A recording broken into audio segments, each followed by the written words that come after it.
हरिः ओं श्रीगुरुभ्यो नमः जन्मं बेट्टिदो नीवेरुंगवु कदा संसारतापत्रयंबुन् मुन्ने कनवु एन्नडुन् तुदियुं पोंदंगबोवु इवयुंदु नाकुंगल बाधलं तेलियलेदो భుక్తపూర్వం బయ్యైన నమ్మిట్టులుపేక్షసేయుదవి కృష్ణ భక్తకల్పద్రుమా క్షుత్తుం తృష్ణయు పెట్టితేల కుడువంగ్రోలంగ జీవి వ్రజోచ్ఛితిం చూపగనేల హింసన్ముగిన్ చేతులం చేయకే వృత్తిన్మందుము దాని పచితములౌ కృత్యంబులం చేయకీ ఈషత్తైనం దురితంబు నెట్టుదుమి కృష్ణ భక్తకల్పద్రుమా అహహ నీ పనులు ఇట్టివం చెరుగ శక్యంబే విషప్రాణియౌ అహిగిని ఫేకము భక్షమయ్యే సహజ వ్యావృత్తులన్ లోకమందహితుండౌ బలహీను క్రూరమతి అత్యంత క్రుధోపేతన్ ప్రహరింపంగనదేల పాపమగు కృష్ణ భక్తకల్పద్రుమా భువనం వేలెడివాడొకండు మరి ఈ భూమీషున్ గొల్చుచున్ గవలంబున్ తినువాడొకండు అతనికిందాసుండొకండు ఆతనింబవలన్ రేయుయునాశ్రయించి అతి అల్ప ప్రాణి యొక్కుండగా సవరింపన్ ఫలమేమి ఇందునగు కృష్ణ భక్త కల్పద్రుమా నారుంబోసినవాడు నీరొసగడే నా వంటి దీనుండ యాసారం వప్పగ బ్రొవకున్న మరియే సంసారి నా తోడు నీడై రక్షించడి నందుడంధుని సహాయత్వంబునం పొంది పెందారింబో సమకట్టినట్టులగు కృష్ణ భక్త కల్పద్రుమా మన్ను నీళ్లను నిప్పుగాడ్పు నభమున్ పట్టించి బల్ నేర్పుతో నన్నుంజేసితి ఒక్క బొమ్మను సరే నా చేయు కృత్యంబులు ఎల్ల నీ కృత్యములే కదా యయితి ఎలా కర్తనే నీదు మాయన్నా బోటులెరుంగజాలుదరె కృష్ణ భక్తకల్పద్రుమా హరి ఓం శ్రీ గురుభ్యో నమః.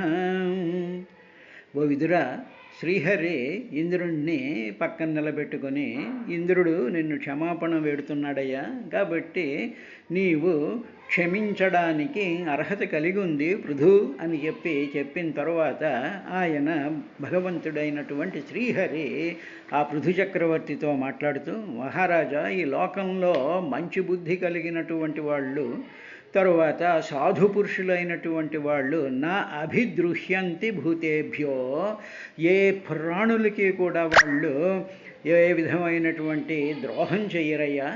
కాబట్టి ద్రోహం మానసికంగాను లేకపోతే భౌతికంగాను కూడా ద్రోహం చేసేటువంటి లక్షణాలు ఉంటాయి. కాబట్టి ఆ ద్రోహ బుద్ధి బుద్ధిమంతులకి ఉండదు. ఎందుకంటే ఆ బుద్ధిమంతులకి, అంటే భగవంతుడి యొక్క ఆ ఎగ్జిస్టెన్స్ని, ఆ సత్యాన్ని, ఆ జ్ఞానాన్ని, ఆ నిత్యశుద్ధ బుద్ధముక్త స్వభావాన్ని అవగతం చేసుకుని ఇందుగలడు అందులేడని సందేహము వలదు చక్రి సర్వోపగతుండు అనేటువంటి ఆ ఆత్మ చైతన్య ప్రకాశంతో ఉండేటువంటి ఆ సాధు పురుషుడికి ఈ విధమైనటువంటి ద్రోహబుద్ధి ఉండదు.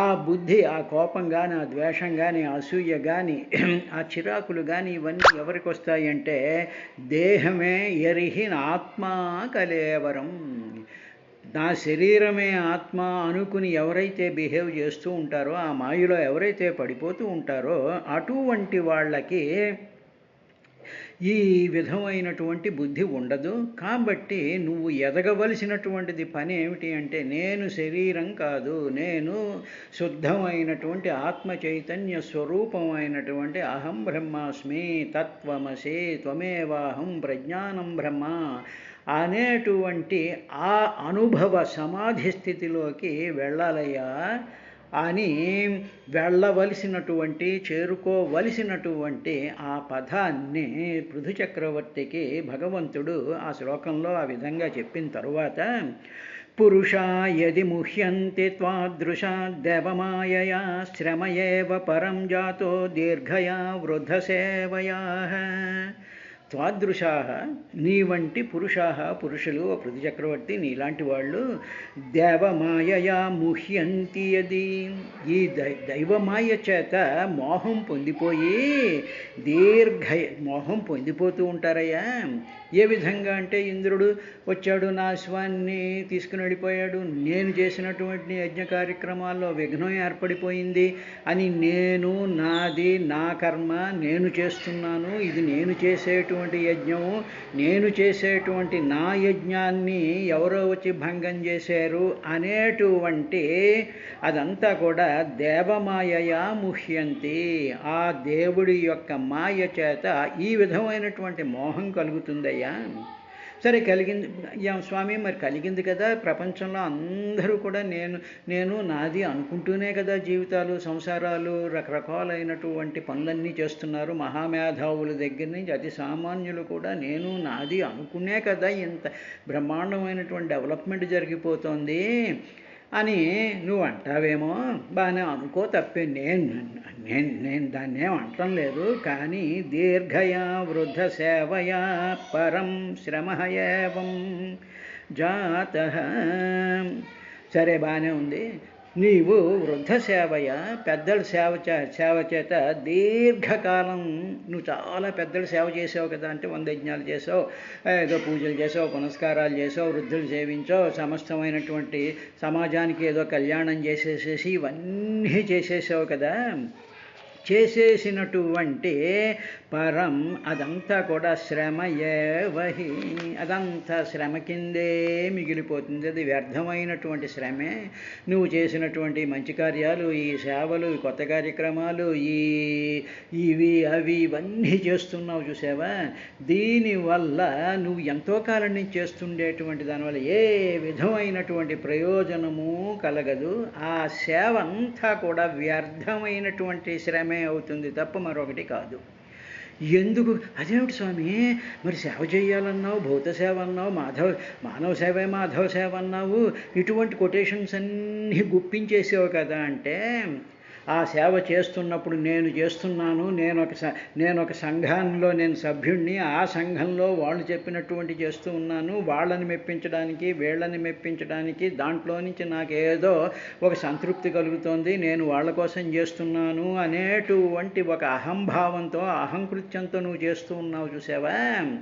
ఇలాగ చేసేటువంటి దానివల్ల అదంతా ఎప్పుడైతే నీకు నేను చేస్తున్నాను, వాళ్ళందరూ నన్ను మెచ్చుకుంటూ ఉంటే, నాకు కిరీటాలు కప్పుతుంటే, నాకు మేకతోలులు కప్పుతూ ఉంటే, నేనేదో చాలా గొప్పవాడిని అయిపోయాను అనేటువంటి ఒళ్ళు విరుచుకుంటూ నేను చేస్తూ ఉండేటువంటి ఈ రకరకాలైనటువంటి కార్యక్రమాల వల్ల ఆ సేవ ఏ పరం శ్రమ జాతః, అదంతా కూడా సేవంతా కూడా శ్రమ తప్ప ఏమీ కాదు. ఎందువల్ల కాదు అంటే, నేను చేస్తున్నాను, ఇది నా యొక్క గొప్పతనం వల్ల నేను చేస్తున్నాను అనేటువంటిదా అంతా కూడా శ్రమ అంతా వేస్ట్ అయిపోతుందయ్యా. కాబట్టి ఎందుకు ఇది అవుతుంది అనేటువంటి దానికి ఆయన ఎక్స్ప్లెయిన్ చేస్తూ, అతః కాయమిమం విద్వాన్ అవిద్యా కామకర్మభిః ఆరబ్ధ ఇతి నైవాస్మిన్ ప్రతిబుద్ధో అనుషజ్యతే. ఎందువల్ల అంటే, మానవుడికి ఇందువలన అవిద్యాకామకర్మభిః, అజ్ఞానము, కామనలు, కర్మలచే ఆరబ్ధ ఆరంభించబడినవి. నువ్వు ఏ కర్మ చేసినా నువ్వు చేద్దాం అనుకున్నటువంటిది ఏదో చాలా గొప్ప పని చేసేస్తున్నాను అని నువ్వు అనుకుంటూ చేస్తూ ఉండేటువంటి ఆ కర్మ ఉందే, అది అవిద్య. అజ్ఞానంతో నువ్వు ఆ పనులు చేస్తూ ఉంటావు. కర్మ అవిద్య కామకర్మభి ఆరబ్ధ. నీ అజ్ఞానం చేత నేను చేస్తున్నాను, ఈ కర్మ నాది, నా డిజైను, నేను ప్లాన్ చేశాను, నేను ఇంతగా శ్రమ పడిపోతూ అందరినీ శ్రమ పెట్టేస్తూ అందరినీ ఇన్వాల్వ్ చేసేస్తూ అందరికీ పుణ్యాన్ని తీసుకొచ్చి నేను నెత్తి మీద దెమ్మరించేస్తున్నాను అని నువ్వు చేస్తూ ఉండేటువంటి కర్మలన్నీ కూడా ఇవి అజ్ఞానంతో కూడుకున్నటువంటి కర్మలు. ఇవన్నీ ఆరంభించబడతాయి. ఇతి అని ఏమం ఈ కాయం ప్రతిబుద్ధ. ఇవన్నీ కూడా శరీరం నేను అనుకోవడం, నేను చేస్తున్నటువంటి పనులు చాలా గొప్పవి అనుకుంటూ ఉండడం, నా చుట్టూ ఇంతమంది తిరుగుతూ ఉన్నారనుకుంటూ ఉండడం, నాకేదో సంతృప్తి కలుగుతోంది, నాకు పుణ్యం వస్తుంది, నా పుణ్యం అందరికీ కూడా పంచిపెట్టేసేస్తున్నాను అనుకుంటూ ఇలాగ చేసేటువంటి ఈ పనులన్నీ చేసేటప్పటికీ దానివల్ల వచ్చినటువంటి పొగడ్తలు, దానివల్ల వచ్చినటువంటి తాత్కాలికమైనటువంటి సంతృప్తులు ఇవన్నీ కూడా ఫలాల కింద వస్తాయి. ఇలాగ అవిద్యతో చేసినటువంటి పనుల వల్ల దానివల్ల ఆ ఫల రూపం ఏమిటవుతుందంటే దేహాన్ని పొందుతాడు, ఇంకో దేహంలోకి దూరుతాడు. కాబట్టి కావుననే ఈ సత్యాన్ని ప్రతిబుద్ధ విద్వాన్ అస్మిన్ న ఏవ అనుషజ్యతే. కాబట్టి వివేకవంతుడైనటువంటి వాడు విద్వాన్, వివేకవంతుడు అంటే వివేకం నేను ఇచ్చానుగా మీ మనసుకి, అందులో నేనేం చెప్పాను, ఇవి రెండూ కూడా వదిలేయాలి అని చెప్పానుగా. అవి రెండూ వదలకుండా నేనే చేసేస్తున్నాను, నేనే దీని వెనకాలంతకి డిజైనర్ని అని చెప్పి నీవు అహం మమకారాలతో చేస్తున్నటువంటి వాడికి దేహం వస్తుంది అని విద్వాన్ ప్రతిబుద్ధ, ప్రతిబుద్ధ అంటే తెలుసుకున్నటువంటి విద్వాన్ వివేకవంతుడు అస్మిన్ దీని యందు అంటే ఈ కొత్త కొత్త కార్యక్రమాల యందు నా ఏవ అనుషజ్యతే, నా ఏవ అనుషజ్యతే. సుతరాము కూడా ఆసక్తి కలిగి ఉండడు అనేటువంటి విషయాన్నే భగవద్గీతలో ఇంకొంచెంగా అలాగ చేసేటువంటి వివేకవంతుడు చేసేటువంటివి ఏ విధంగా పనులు చేస్తాడంటే త్యక్త్వా కర్మఫలాసంగం నిత్యతృప్తో నిరాశ్రయ కర్మణ్య అభిప్రవృత్తో అపి న ఏవ కించిత్ కరోతి సహ. అటువంటి వాడు ఈ కర్మ వచ్చేట ఫలాలు, ఆ ఫలాలతో ఉండేటువంటి సంగత్వాన్ని త్యక్త్వా ఎప్పుడైతే వదిలేస్తాడో తర్వాత నిత్యతృప్తో ఎప్పుడు కూడా తృప్తిగా ఉంటాడో. ఆ తృప్తి ఎప్పుడు వస్తుందంటే ఏదో భాగవతమో భగవద్గీత చదువుకుంటూ ఆలోచనలు చేసుకుంటూ నేను దేహం కాదు, ఇవన్నీ కూడా అనిత్యమైనటువంటివి అనేటువంటి భావాన్ని మనసులో బలపరుచుకుంటూ ఉండి నిరాశ్రయ, ఎవరిని ఆశ్రయించకుండా. అంటే ఏమిటనమాట, డబ్బున్న వాళ్ళ చుట్టూ తిరుగుతుండడం, వాళ్ళు నా చుట్టూ తిరుగుతుంటూ ఉన్నారనడం. అందుకనే ధనమధాంధుల కొలువేల తాపసులకు అంటాడు సుఖబ్రహ్మ. అంటే ఏమిటనమాట, ధనం చేత మదం ఎక్కినటువంటి వాళ్ళని కొలువు చేస్తూ, వాళ్ళని పొగుడుతూ, వాళ్ళకి రకరకాలైనటువంటి సన్మానాలు చేస్తూ వాళ్ళ ద్వారా ఏదో ప్రయోజనం పొందాలి అనేటువంటి లక్షణం కలిగినటువంటి వాళ్ళు కారు. ఎవరు అటువంటి వాళ్ళు అలాగ కానటువంటి వాళ్ళు, ధనమదాంధుల కొలువు చేయనటువంటి వాళ్ళు, నిత్యము తృప్తితో ఉండేటువంటి వాళ్ళు, కర్మఫల సంఘాన్ని త్యక్త్వా వదిలేసినటువంటి వాళ్ళు, కర్మలు చేస్తున్నా అంటే మహానుభావులైనటువంటి వాళ్ళు, పరమాచార్యుల వారు కానివ్వండి, రమణ మహర్షి కానివ్వండి, బాబా గారు కానివ్వండి, అంటే షిరిడి సాయిబాబా లాంటి వాళ్ళు కానివ్వండి, వీళ్ళు ఏ కర్మలు చేసినా సరే వాళ్ళు ఎప్పుడూ నిత్యతృప్తులు. తర్వాత వాళ్ళు ఎవరి మీద ఆధారపడరు. తర్వాత కర్మ ఫల సంగత్వాన్ని వాళ్ళు వదిలేసినటువంటి వాళ్ళు ఏ కర్మలు చేసినా సరే అవి చేయనట్టే లెక్క. కించిత్ కరోతి సహ నయేవ, కాబట్టి వివేకవంతుడు ఈ విధంగా తెలుసుకుంటాడయ్యా. కాబట్టి అలాగ తెలుసుకున్నటువంటి వివేకికి కర్మలు ఏమీ అంటుకోవు కాబట్టి ఆ కొత్త దేహాలు పొందడం అనేటువంటిది ఉండదు. అతః కాయమిమం విద్వాన్ అవిద్యా కామకర్మభిః ఆరబ్ధ, అవిద్య చేత కామకర్మభి ఆరబ్ధ, కొత్త కర్మలు మొదలెడుతూ ఉంటే ప్రతిబుద్ధో న అనుషజ్యతే, వివేకి అయినటువంటి వాడు ఈ శరీరం నేను కాదు, ఇదంతా భగవన్మయమైనటువంటిది, ఇదంతా అనిత్యమైనటువంటిది, అశుద్ధమైనటువంటిది, దీనివల్ల ఏం ప్రయోజనం లేదు అని ఎవరైతే వివేకవంతుడు ఉంటాడో అటువంటి వివేకవంతుడు నా ఏవ అనుషజ్యతే, ఇటువంటి వాటిలో ఎందు ఏమాత్రము ఆసక్తి చూపించడు. పృథు అని చెప్పిన తరువాత 6వ శ్లోకంలో అసంసక్త శరీరేస్మిన్ మునోత్పాదితే గృహే అపత్యే ద్రవిణే వాపి కః కుర్యాన్ మమతాం బుధః.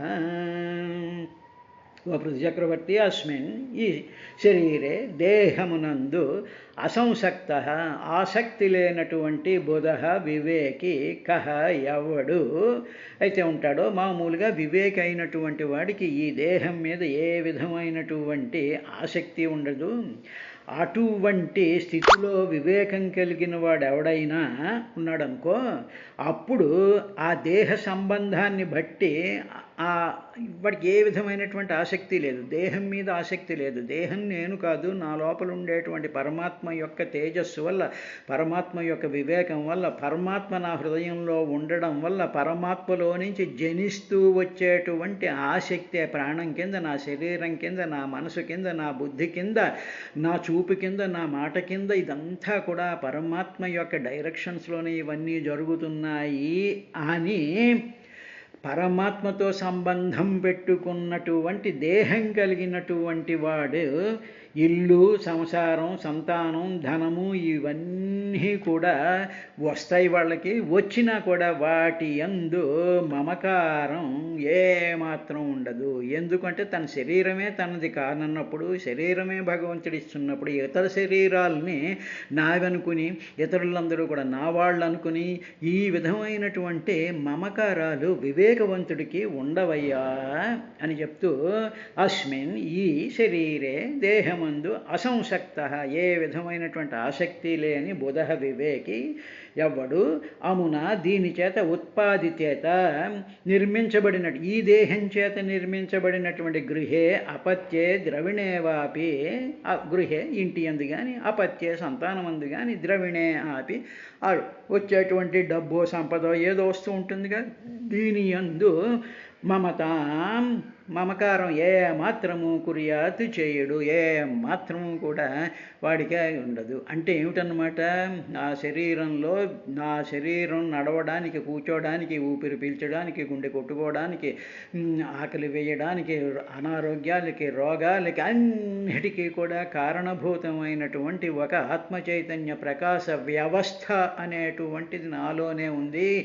అదే నన్ను నడుపుతూ ఉంది. రిమోట్ కంట్రోల్ బొమ్మని రిమోట్ ఆపరేట్ చేస్తుంటే బొమ్మ కదులుతూ ఉన్నట్టుగా రిమోట్ కంట్రోలింగ్ మెకానిజమే ఈశ్వరుడు అని అన్నప్పుడు, అప్పుడు అటువంటి వివేకం, అటువంటి సింపుల్ లాజిక్, సింపుల్ ఆ లాజిక్ అర్థమైనటువంటి వాడి వివేకికి దేని మీద కూడా మమకారం ఉండదు అని చెప్తూ, అదే త్యక్త్వా కర్మఫలాసంగం నిత్యతృప్తో నిరాశ్రయ కర్మణ్య అభిప్రవృత్తోపి, వాళ్ళు కర్మలు చేస్తున్నప్పటికీ కూడా నా ఏవ కించిత్ కరోతి సహ, ఏ మాత్రం ఈ కర్మలు నేను చేస్తున్నాను, ఇవి నావి అనేటువంటి భావం ఏ మాత్రము కూడా ఉండదయ్యా.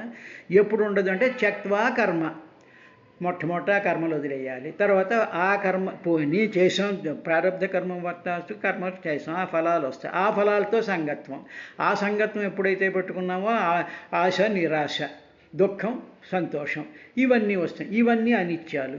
ఇవన్నీ నువ్వు చేస్తూ ఉంటావు, మిగతా వాళ్ళ మీద కూడా రుద్దేస్తావు. వాళ్ళు చేస్తేనేమో వాళ్ళనేమో చుట్టూ తిప్పుకుంటావు, చెయ్యని వాళ్ళనేమో విమర్శిస్తూ ఉంటావు, తిడుతూ ఉంటావు. ఈ విధమైనటువంటి జంజాటంలో వివేకవంతుడు ఎవడూ కూడా పడడు. అందుకనే ప్రతిబుద్ధో నా అనుషజ్యతే, అనుషజ్యతే, ఏ మాత్రము కూడా ఇంట్రెస్ట్ ఉండదు వాడికి అని చెప్పిన తర్వాత ఏక శుద్ధ స్వయం జ్యోతిర్నిర్గుణో సౌగుణాశ్రయ సర్వగో నావృత సాక్షి నిరాత్మాత్మాత్మనః పరః.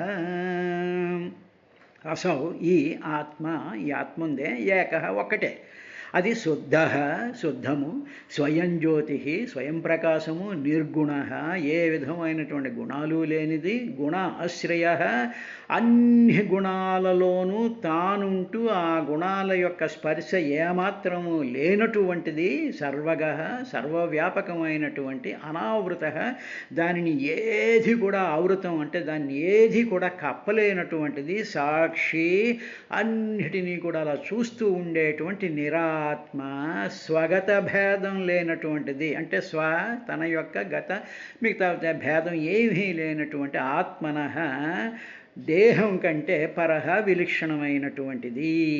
అంటే ఏమిటమ్మా, ఈ ఆత్మ రెండవది లేదు, పుణ్యపాపముల యొక్క సంసర్గం లేదు, తరువాత సత్వరజస్తమో గుణాలకి అధిష్టానమై ఉన్న తన స్వరూపం గుణములు లేనిది, సర్వము ఆత్మ చైతన్యం కింద భాషించేటువంటిది, సర్వవ్యాపకమైనటువంటిది. ఇటువంటి ఆత్మ వీడి దేహం అనేటువంటిది లేదు కాబట్టి మన దేహం కూడా ఆత్మలో ఒక భాగమే, ఆత్మే దేహం కింద ఆ విధంగా ప్రొజెక్ట్ అవుతోంది.